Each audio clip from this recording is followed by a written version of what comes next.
Bonjour à toutes et à tous, bienvenue dans le temple de la faculté à Montauban.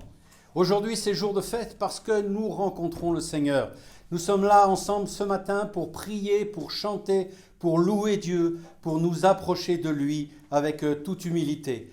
Donc merci de nous suivre, merci de nous accompagner pour ce culte et je vous demande de prier avec moi pour ouvrir ce temps de partage ensemble. Prions. Seigneur notre Dieu, quelle joie de te retrouver ce matin, d'être avec toi, avec nos frères et sœurs, ici à Montauban et un peu partout dans le monde. Bénis ce temps que nous passons ensemble, Seigneur. Bénis ce moment qui t'est consacré. Tu nous as appelés, Seigneur, à te célébrer. Et bien voilà, nous sommes là pour toi, Seigneur. Bénis ce culte par ton Saint-Esprit, dans le nom de ton Fils. Amen. Et nous allons chanter ensemble un chant dans le J'aime au 305, Frappe des mains. Et n'hésitez pas devant vos écrans à frapper des mains pour montrer toute la joie que vous avez vers le Seigneur.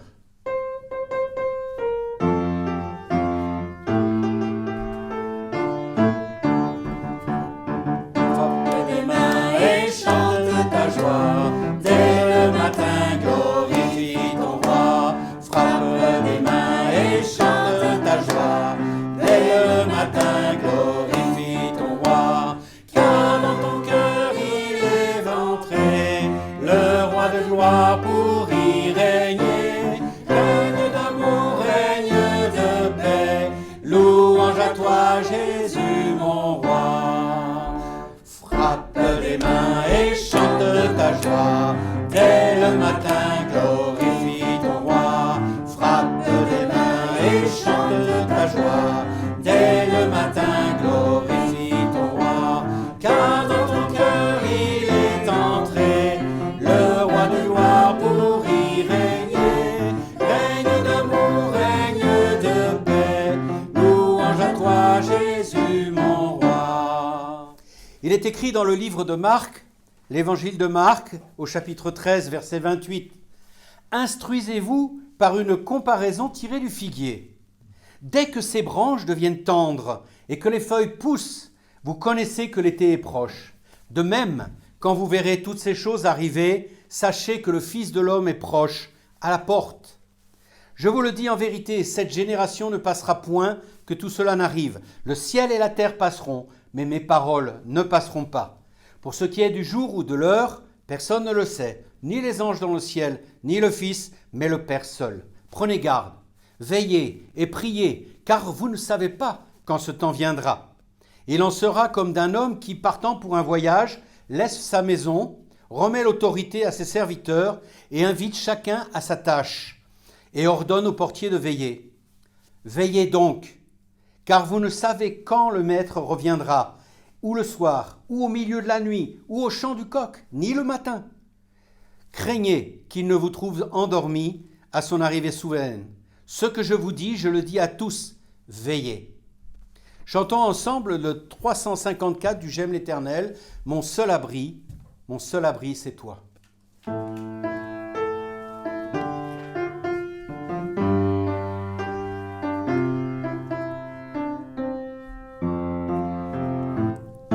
Mon seul abri c'est toi, toujours mon cœur te chantera, car tu me délivres et chaque fois que j'ai peur, je m'appuie sur toi, je m'appuie sur toi, et dans ma faiblesse, le Seigneur me rend fort. Mon seul abri c'est toi, toujours mon cœur te chantera, car tu me délivres et chaque fois que j'ai peur, je m'appuie sur toi, je m'appuie sur toi, et dans ma faiblesse, le Seigneur me rend fort. Mon seul abri c'est toi, toujours mon cœur te chantera, car tu me délivres et chaque fois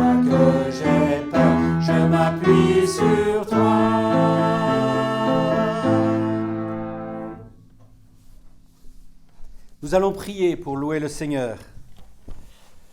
Seigneur Dieu puissant, Dieu créateur de l'univers, Dieu qui nous conduit à chaque pas dans notre vie, nous voulons te louer ce matin parce que tu es notre Père. Par ta grâce, tu nous as fait enfants de toi, Seigneur. Par le sang de ton Fils sur la croix, tu as permis l'expiation de nos péchés. Tu as permis que nous soyons véritablement nettoyés de tout ce qui nous séparait de toi. Et maintenant, Seigneur, grâce à toi, nous sommes dans la louange parce que nous pouvons dire « Abba, Père, tu es notre Dieu, tu es notre Seigneur. » Amen. Amen. J'aimerais que l'on lise le psaume 46 comme une prière de louange, s'il vous plaît. Psaume 46. Lisons. Au chef des chantres, des fils de Corée, sur Alamoth. Dieu est pour nous un refuge et un appui, un secours qui ne manque jamais dans la détresse. C'est pourquoi nous sommes sans crainte quand la terre est bouleversée et que les montagnes chancellent au cœur des mers, quand les flots de la mer mugissent, écument, se soulèvent jusqu'à faire trembler les montagnes. Il est un fleuve dont les courants réjouissent la cité de Dieu, le sanctuaire des demeures du Très-Haut. Dieu est au milieu d'elle, elle n'est point ébranlée. Dieu la secourt dès l'aube du matin. Des nations s'agitent, des royaumes s'ébranlent, il fait entendre sa voix.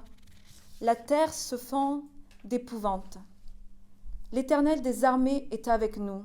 Le Dieu de Jacob est pour nous une haute retraite. Venez, contemplez les œuvres de l'Éternel, les ravages qu'il a opérés sur la terre. C'est lui qui a fait cesser les combats jusqu'au bout de la terre. Il a brisé l'arc et il a rompu la lance. Il a consumé par le feu les chars de la guerre. Arrêtez et sachez que je suis Dieu.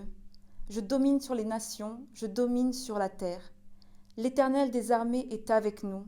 Le Dieu de Jacob est pour nous une haute retraite.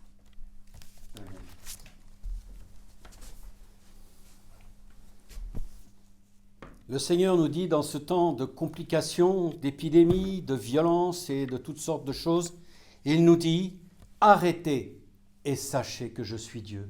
Retenez cette parole. Chantons ensemble le 246 dans l'arc-en-ciel. « Jésus, nous t'adorons ». Et nous chanterons ensuite le 257 dans le « J'aime l'Éternel, je chanterai l'Éternel ».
Avec Néhémie, le prophète, nous pouvons reprendre son texte qui dit « Nous t'avons offensé et nous n'avons point observé les commandements, les lois et les ordonnances que tu prescrivis à Moïse, ton serviteur.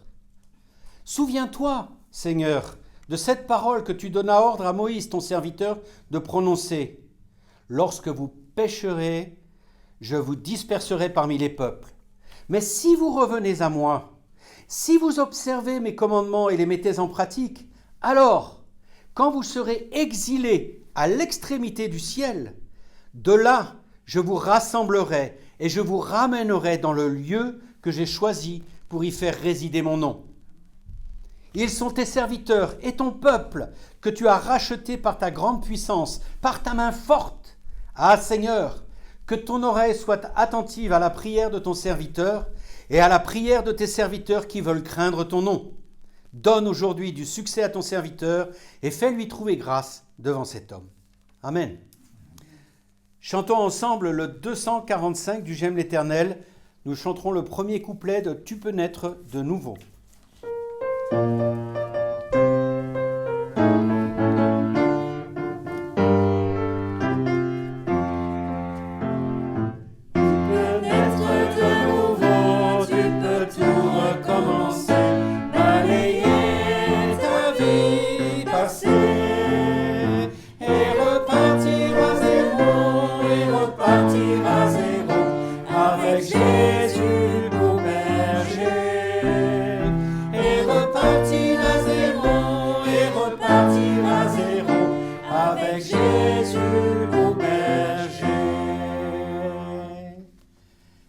Après cette parole qui nous encourage à nous mettre à genoux devant Dieu, à reconnaître nos péchés, à demander la repentance, eh bien les actes des apôtres nous encouragent dans ce geste de naître de nouveau, de repartir vers un nouveau chemin. Et nous vous annonçons cette bonne nouvelle que la promesse faite à nos pères, Dieu l'a accomplie pour nous, leurs enfants, en ressuscitant Jésus, selon ce qui est écrit dans le psaume 2e. « Tu es mon fils, je t'ai engendré aujourd'hui, qu'il l'ait ressuscité des morts, de telle sorte qu'il ne retournera pas à la corruption. » C'est ce qu'il a déclaré en disant « Je vous donnerai les grâces saintes promises à David, ces grâces qui sont assurées. » Et c'est pour ça qu'il dit encore ailleurs « Tu ne permettras pas que ton sein voie la corruption. » Or David, après avoir en son temps servi au dessein de Dieu, est mort, a été réuni à ses pairs et a vu la corruption. Mais celui que Dieu a ressuscité n'a pas vu la corruption. Sachez donc, hommes, frères et femmes, que c'est par lui que le pardon des péchés vous est annoncé, et que quiconque croit est justifié par lui de toutes les choses dont vous ne pouviez être justifiés par la loi de Moïse. Amen. Chantons ensemble le troisième couplet de Tu peux naître de nouveau.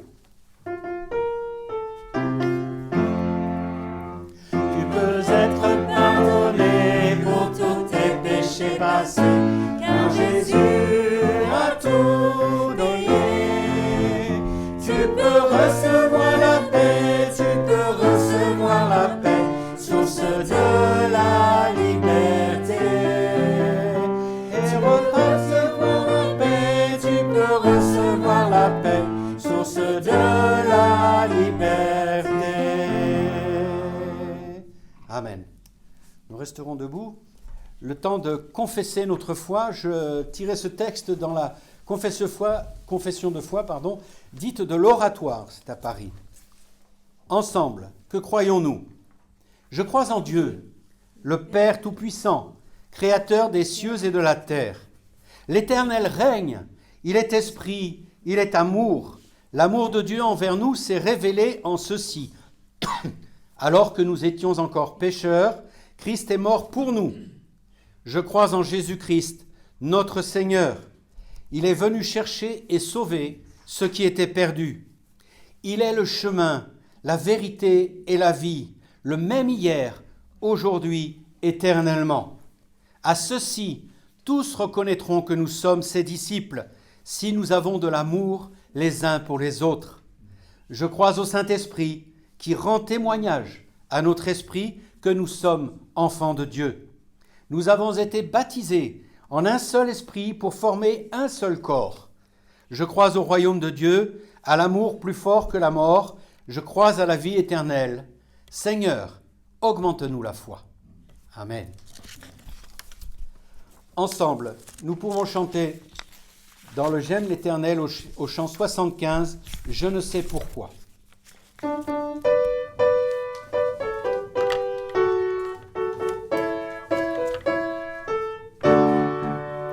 Je ne sais pourquoi dans sa grâce, Jésus m'a tant aimé. Pourquoi par son sang il efface ma dette et mon péché.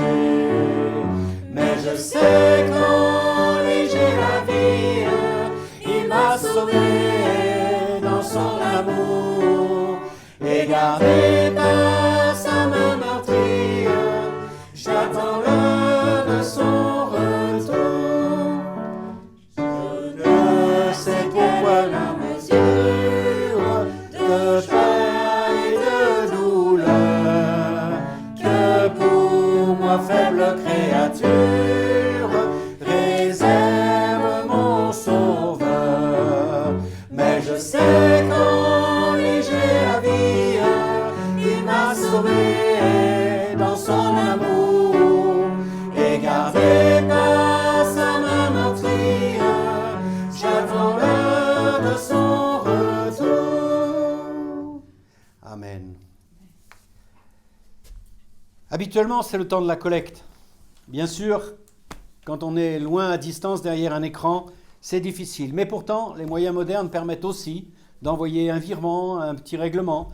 Donc si vous avez à cœur de soutenir notre communauté aujourd'hui, si vous avez à cœur de soutenir le travail d'évangélisation qui est fait sur Montauban, ici, au Temple de la Faculté et dans d'autres lieux, eh bien voilà, soutenez notre travail. L'année a été difficile et je vous demande de faire un effort pour que nous puissions terminer cette année et accomplir nos engagements. Nous pouvons prier avant d'ouvrir nos cœurs pour le message qui sera présenté par le pasteur Sandra Tanard à Rijason. Prions. Seigneur, toutes choses sont entre tes mains. Tu permets que les uns aient une maison, un toit, ils aient un travail, qu'ils aient des revenus, qu'ils aient des moyens financiers. Et tu accompagnes ceux qui sont dans la souffrance, la difficulté, ceux qui sont dans la peine. Permets, Seigneur, que ceux qui ont aujourd'hui le moyen de donner puissent le faire et transmettre à notre communauté le peu qui leur suffit pour aider certains et certaines à passer le cap, à vivre un peu mieux. Sois béni, Seigneur, dans toutes ces choses. Je te prie aussi que tu ouvres nos cœurs par ton Saint-Esprit afin que nous recevions ta parole ce matin, qu'elle nous enrichisse, qu'elle nous fasse de la joie et du bonheur et qu'elle nous motive pour notre avenir. Sois béni en toutes choses, Seigneur, dans le nom de ton Fils. Amen.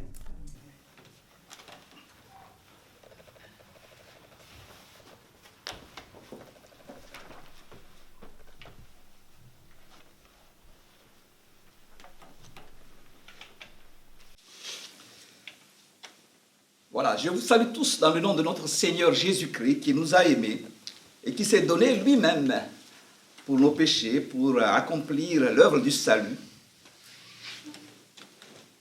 Ce matin, je voudrais lire avec vous un texte que l'apôtre Paul a écrit à l'église de Colosse en ces temps de pandémie.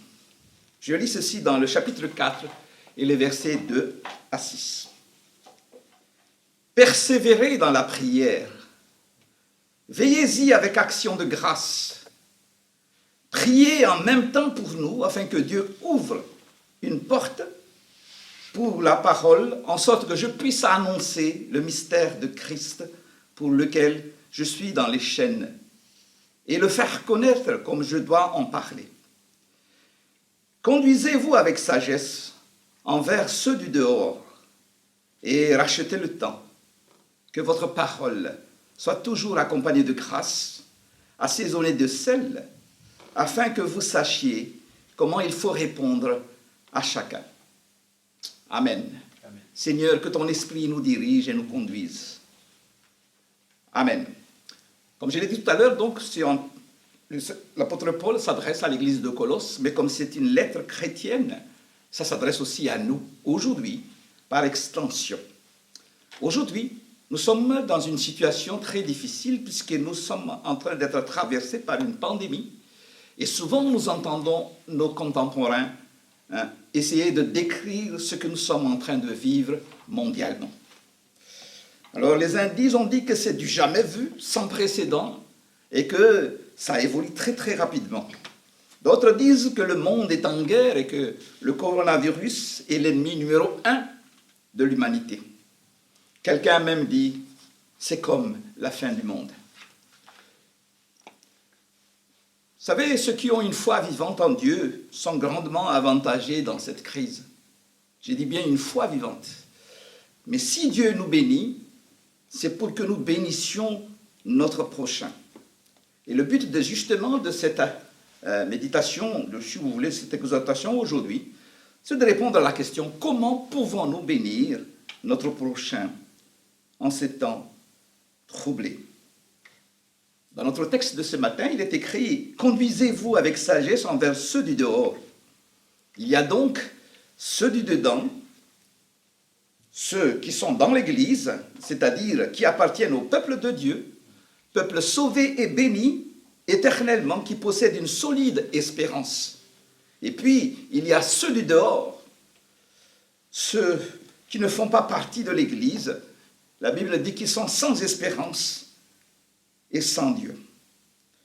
Et vis-à-vis de ceux qui sont dehors, les Écritures donnent des consignes au peuple de Dieu à leur égard. Par exemple, Paul écrit à Timothée par exemple, pour un ancien, il faut qu'un ancien reçoive un bon témoignage de ceux du dehors. Il continue, il dit par exemple, dans son épître aux Thessaloniciens, que les chrétiens doivent se conduire honnêtement envers ceux du dehors. Vous voyez qu'il y a des exhortations comme ça. Pourquoi toutes ces consignes? Parce que tout simplement, nous ne voulons pas que ces gens restent dehors, loin du Seigneur et de sa grâce. Nous désirons qu'ils expérimentent le bonheur sans pareil de connaître ce Dieu merveilleux qui nous a arrachés du royaume des ténèbres et qui nous a transportés dans le royaume de son Fils bien-aimé, en qui nous avons la rédemption, le pardon des péchés. Nous désirons les voir posséder la même solide espérance que nous avons grâce au Fils de Dieu, c'est-à-dire Jésus-Christ. Alors, comment pouvons-nous bénir notre prochain en ces temps troublés? Le texte biblique que j'ai pris, on peut le diviser à deux, mais je ne vais pas parler beaucoup de la prière, même si on aura un autre temps pour en parler. Je vais tout simplement... Je vais surtout parler de la conduite à tenir en temps de pandémie, en temps de crise.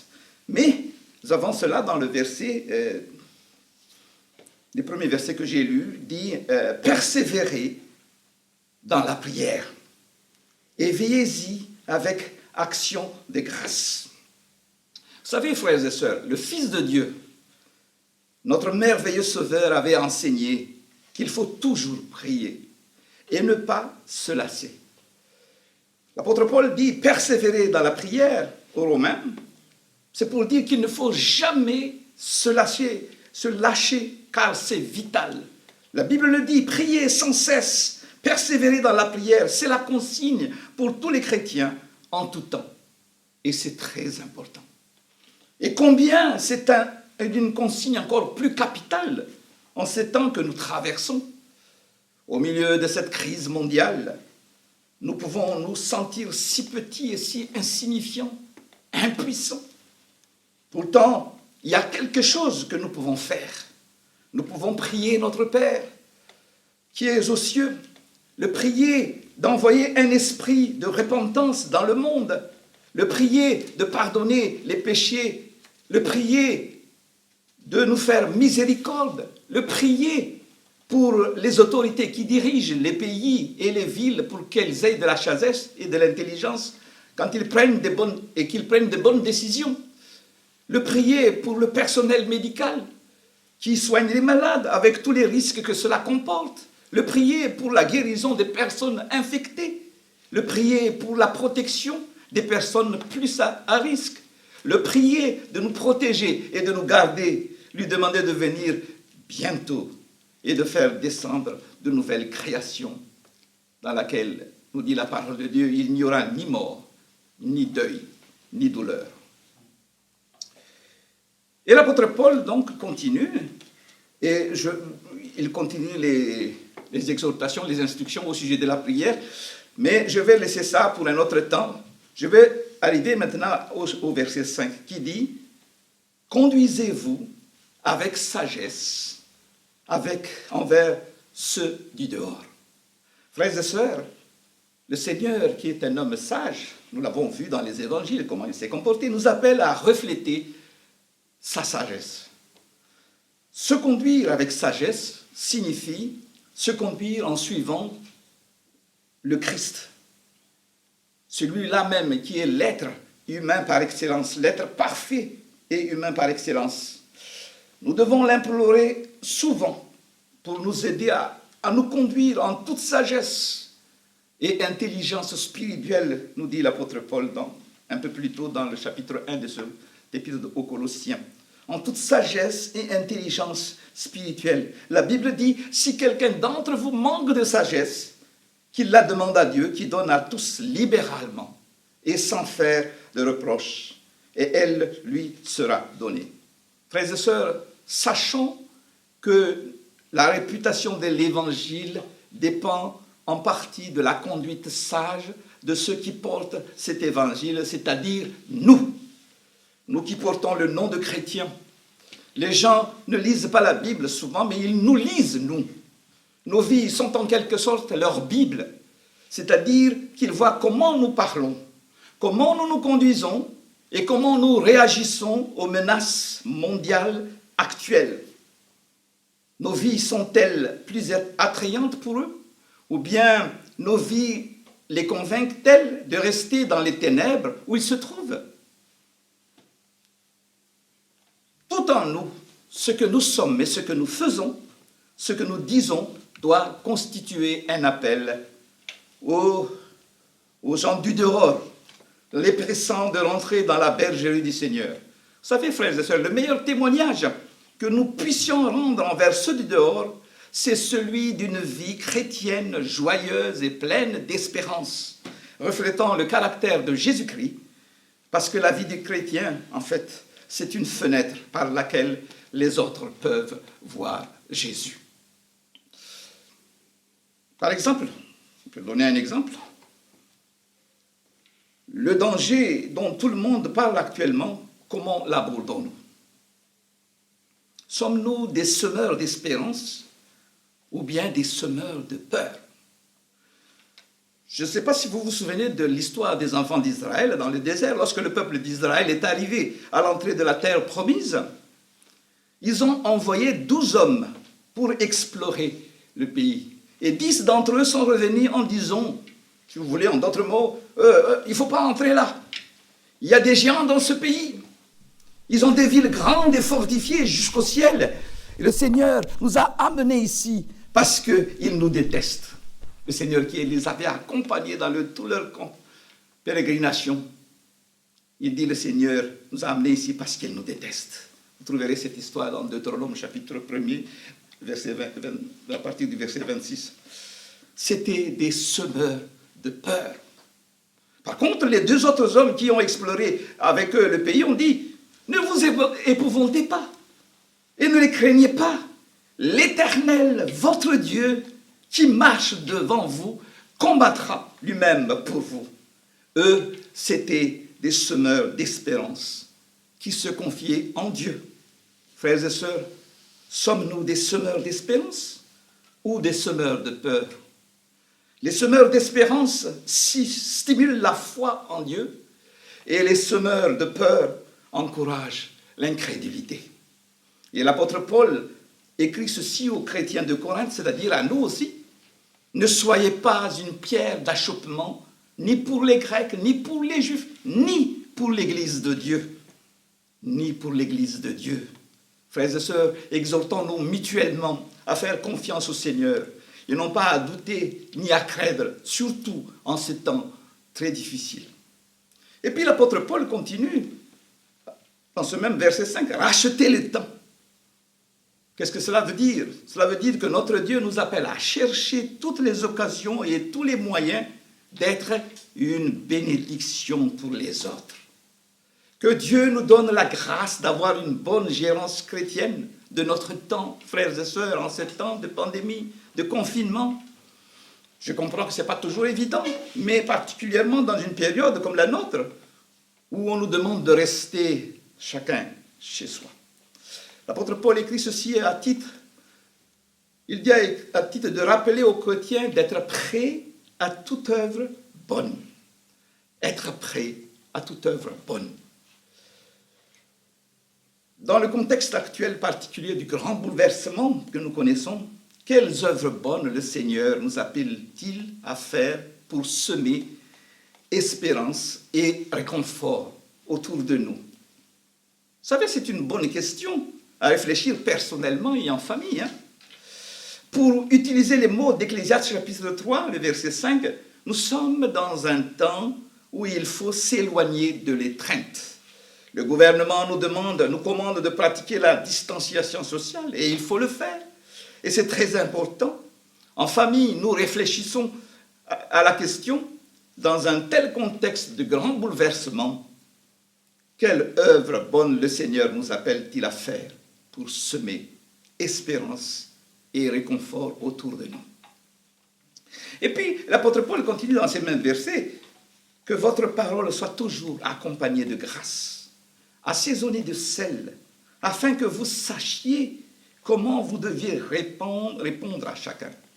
Oui, nous avons, frères et sœurs, un évangile de grâce et d'amour. Nous devons le communiquer d'une façon qui l'illustre, et c'est-à-dire avec grâce et amour. Annoncer la bonne nouvelle ne consiste pas seulement à dire certaines choses. Cela consiste aussi à être une certaine personne et à vivre d'une certaine façon. Le cœur de l'évangile est l'amour, et l'amour doit être au centre de notre cœur quand nous cherchons à communiquer cet évangile aux autres. Oui, et c'est là où nous avons besoin de l'aide du Saint-Esprit. Une parole accompagnée de grâce, c'est le type de langage et d'attitude qui résulte de l'opération de la grâce de Dieu dans le cœur. C'est un langage qui prend modèle sur le Seigneur Jésus lui-même, lui qui nous dit, dont il est décrit dans les paroles de l'apôtre Pierre, lui qui insultait, ne rendait pas l'insulte, souffrant, ne faisait pas de menaces, mais s'en remettait à celui qui juge justement. Et l'évangéliste dit, Luc, en parlant de Jésus, dit que tous admiraient les paroles de grâce qui sortaient de sa bouche. C'était au début du ministère de Jésus. Les paroles de grâce qui sortaient de sa bouche. Frères et sœurs, nous avons un message gracieux qui doit être communiqué avec grâce. Oui, les gens ont besoin d'entendre ça aujourd'hui. En ce temps où les gens sont malades, confinés chez eux, ils ont besoin d'entendre une parole de grâce, de douceur, d'amour, de gentillesse, de bonté, de patience, oui, d'amabilité. La majorité des gens aujourd'hui sont actuellement anxieux, angoissés, inquiets, stressés. Plusieurs sont très frustrés et d'autres sont très en colère. Que notre parole, frères et sœurs, soit toujours accompagnée de grâce. Oui, que nous leur fassions beaucoup de bien. Lorsque l'apôtre Paul, inspiré de Dieu, ajoute que votre parole soit assaisonnée de sel, il nous exhorte tout simplement, en quelque sorte, à donner aux gens le goût de l'évangile, parce que le sel donne du goût, n'est-ce pas? Un œuf sans sel est insipide, nous le savons. Et pour qu'il ait meilleur goût, il faut mettre du sel. Le sel rend les aliments savoureux. Et c'est pour ça que l'apôtre, et que nos paroles soient donc pleines de saveur. Vous savez, les paroles, tout ce que nous disons, un jour, la Bible dit que nous rendrons compte de toutes les paroles que nous aurons dites, même dans le secret, parce que Dieu lui-même entend ce que nous disons dans le secret. C'est pour ça qu'il faut faire très attention aux paroles que nous disons. La Bible dit que nous sommes les crêtes de celle de la terre. Et nous ne devons pas être insipides dans notre langage, ni dans notre vie. C'est pourquoi l'apôtre Paul dit qu'il ne sorte de votre bouche, qu'il sorte de votre bouche quelques bonnes paroles qui servent à l'édification nécessaire et communiquent une grâce à ceux qui l'entendent. Voilà, ce que nous disons doit être un discours qu'il fait bon à entendre, qui est rafraîchissant, qui suscite la réflexion, qui ne repousse pas, mais qui attire, qui fait du bien. Une parole qui communique une grâce, frères et sœurs, afin que vous sachiez comment vous devez répondre à chacun. Oui, le Seigneur nous aide à savoir comment nous devons répondre à chacun. Vous savez, les gens sont tous différents, très différents même. Ils sont à des niveaux différents, ils vivent des situations différentes et chacun a besoin d'une parole appropriée, une parole de grâce et de vie éternelle. Nous pouvons donc dire aux gens que nous sommes, en tout cas aux gens du dehors surtout, que nous sommes porteurs de l'évangile de grâce, que nos paroles et nos actes doivent refléter. Nous pouvons dire à cela, dans un sens, la question donc la plus importante pour nous, c'est quelle espérance avons-nous en face du coronavirus? Frères et sœurs, sachez que Jésus nous a avertis de la présence d'un virus beaucoup plus répandu et mortel, un virus qui a contaminé chaque être humain sans exception, un virus qui conduit non pas certaines personnes seulement, mais tous les humains sans exception à la mort éternelle. Selon le Fils de Dieu, l'espèce humaine au complet est dans les griffes de la pandémie universelle du péché. Le Fils de Dieu a vécu parmi les gens infectés, malades, sans porter de vêtements de protection, pas de masque, pas de gants. Il a respiré le même air que nous, que tous ces malades mortels. Il a mangé la même nourriture qu'eux. Il est mort, isolé, exclu, rejeté de son peuple, par son peuple, mais aussi et surtout abandonné de Dieu. Pour qu'il puisse donner au monde le seul antidote à ce virus, pour qu'il puisse nous guérir et nous donner la vie éternelle. Écoutez bien ce que Jésus a dit. Il dit, « Moi, je suis la résurrection et la vie. Celui qui croit en moi vivra quand même il serait mort. Et quiconque vit et croit en moi ne mourra jamais. » Et puis il pose la question, crois-tu cela? Et cette question se pose à nous qui sommes devant nos écrans, qui écoutons justement cette parole aujourd'hui. Crois-tu cela? Sans foi vivante dans le Fils de Dieu, frères et sœurs, il n'y a pas de salut. C'est pourquoi ce matin, je voudrais vous encourager. L'Éternel Dieu peut ouvrir une porte, et même plusieurs portes à l'Évangile. Il peut nous aider à annoncer le mystère de Christ. Il peut faire en sorte que nous en parlions clairement comme nous devons le faire. Il suffit que nous lui demandions dans la prière, persévérante et avec des actions de grâce. C'est un bon plan pour nous. Suivons-les par la grâce de Dieu. Et en conclusion, souvenons-nous que la Bible appelle les non-chrétiens ceux du dehors. C'est important. Je ne sais pas s'il y a quelqu'un qui écoute cette prédication et qui fait en ce moment partie de ceux que la Bible appelle ceux du dehors. Mais le Seigneur le sait. Nous n'avons pas à juger qui l'est, qui ne l'est pas. Non, le Seigneur seul le sait. Lui, puisqu'il connaît tous les cœurs. Mais si c'est le cas, pour ne pas que vous restiez dehors, Dieu a envoyé son Fils unique, Jésus-Christ. Grâce à lui, la porte du salut est ouverte. Alors pourquoi rester dehors et périr quand Jésus ouvre la porte et vous appelle à entrer? C'est pourquoi je vous invite à entrer ce matin. Entrez maintenant. Repentez-vous de vos péchés et croyez en Jésus-Christ. Frères et sœurs, la porte, oui, la porte ne restera pas toujours ouverte. Alors n'hésitez pas. Entrez dans la bergerie du Seigneur. La Bible dit, heureux ceux qui écoutent la parole de Dieu et qui y obéissent. Heureux sont-ils. Je vous invite à la prière.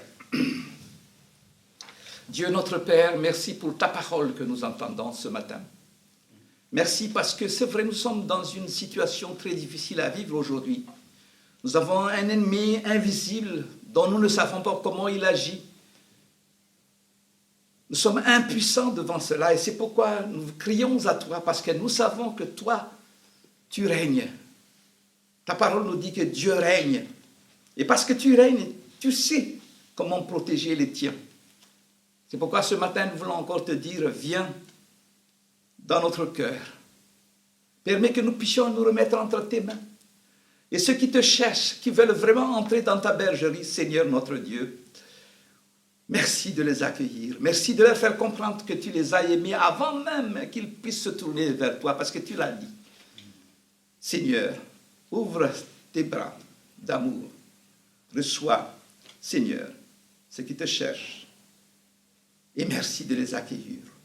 Au nom de Jésus-Christ, nous prions. Amen.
Merci au pasteur Sandra Tana pour ce bon message encourageant.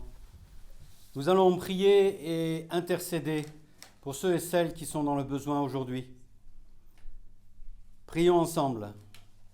Seigneur notre Dieu, tu as entendu les cœurs des uns et des autres et tu sais ce que chacun a pu recevoir ce matin.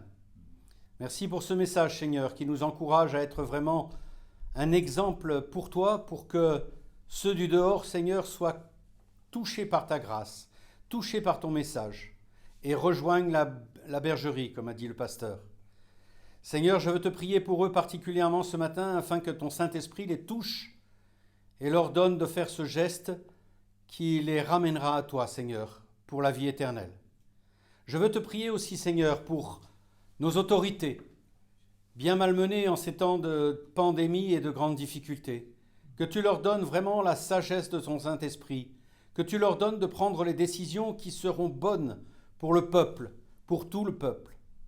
Je veux te prier, Seigneur, pour les pasteurs, les ministres du culte, tous ceux qui ont la charge d'enseigner ton évangile, d'enseigner ta parole, que tu puisses les réconforter, les consolider, leur donner les moyens de toucher les cœurs, pour que lorsque les brebis s'égarent, faute de pouvoir se rendre dans une église ou dans une autre, eh bien, Seigneur, qu'ils aient les moyens, ces hommes, ces femmes, de toucher les cœurs et de vraiment partager l'évangile que tu as donné à chacun. Merci pour tout l'amour dont tu fais part à chacun de tes membres. Je veux particulièrement penser aujourd'hui à ceux et celles de notre communauté qui sont malades, qui sont touchés par le coronavirus, ceux et celles qui ont été blessés aussi par une chute, par d'autres choses. Vraiment que tu leur donnes ta joie, Seigneur, et ton réconfort. Que tu leur donnes d'être confiants dans tes bras, Seigneur, pour qu'ils se relèvent et repartent à ton service. Merci, Seigneur, pour les personnes qui ont des autorités dans notre communauté, des personnes qui ont des choses à faire, que tu puisses continuer de les encourager dans ce doux ministère au service de ta parole. Sois béni dans le nom de Jésus, Seigneur. Amen. Nous allons chanter ensemble le dernier chant, le 514 dans l'arc-en-ciel, pour que le jour qui se lève soit plus beau.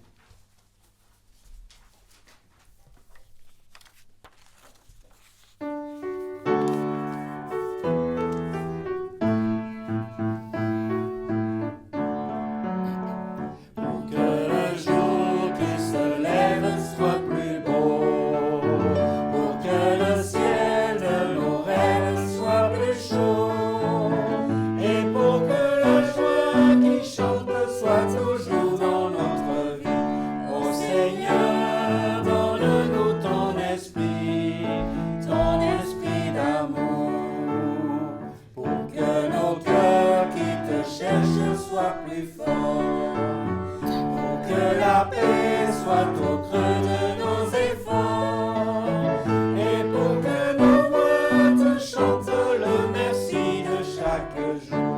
Ô Seigneur, donne-nous ton esprit d'amour, pour que ton cœur brûle en nous comme un grand feu, pour que l'espoir illumine enfin nos yeux, et pour que nos vies qui chantent soient lumière et vérité. Ô Seigneur, donne-nous ton esprit d'amour.